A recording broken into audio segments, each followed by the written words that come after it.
Now I wanted to look at a two-dimensional collision right here. So we can make this two pool balls. You're looking straight down at a pool table from up above right here. And it's a little different because a pool, the ball rolls right here. We're not going to be rolling the ball down here now.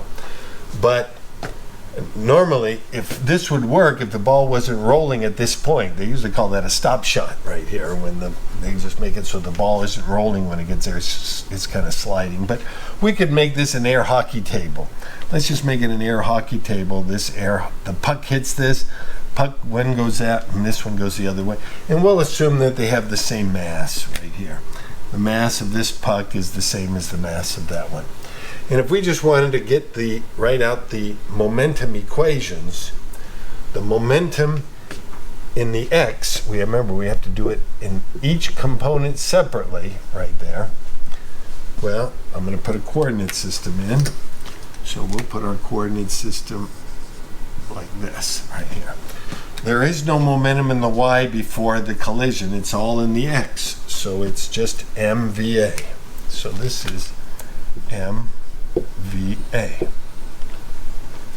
After the collision, now we got to break this momentum into its component. How much momentum is in that direction? Well, that's the adjacent side of this triangle. So this one must be the cosine part. So it's going to be mva prime cosine theta. And then we also need to get the x component of this one right here, and it's also to the right, so it's plus mvb prime cosine phi. So there is your x momentum equation. And you notice when they're all the same masses, you can just cancel them out right here. Momentum in the y. Well, there is no momentum in the y before. It's all horizontally, so it's 0. Afterwards, you've got the y component going upward, and we call that way positive, so that's a positive. We got mva prime sine theta minus, because this is the negative direction, minus mvb prime sine phi. Okay, so from those two equations right there, we could find two unknowns. Pick any of the two, make them unknowns. We could have said, well, we know the theta and the phi and the VA. We want to find VA prime and VB prime. So you could solve for it out of one and plug it into the other, and you could get it right there. But we could have made this, we could have gotten a third equation if this was an elastic collision.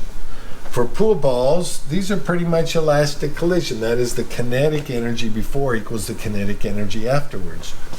Or these are hockey pucks. Usually they're rubberized. If they say it's an elastic collision, then we can add the energy equation also to this. The energy equation is, remember, this is a scalar. There's not an x and a y for energy. We just have the kinetic of this, which is 1/2 mva squared, and that equals 1/2 mva prime squared plus 1/2 mvb prime squared. We don't look at the components for energy. Energy is a scalar right here. Just the kinetic of this equals the kinetic of that plus the kinetic of that.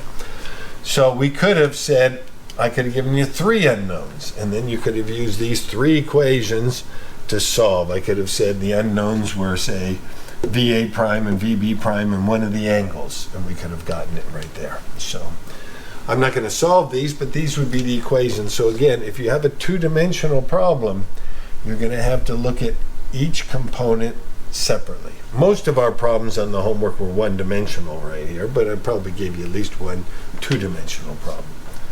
Okay.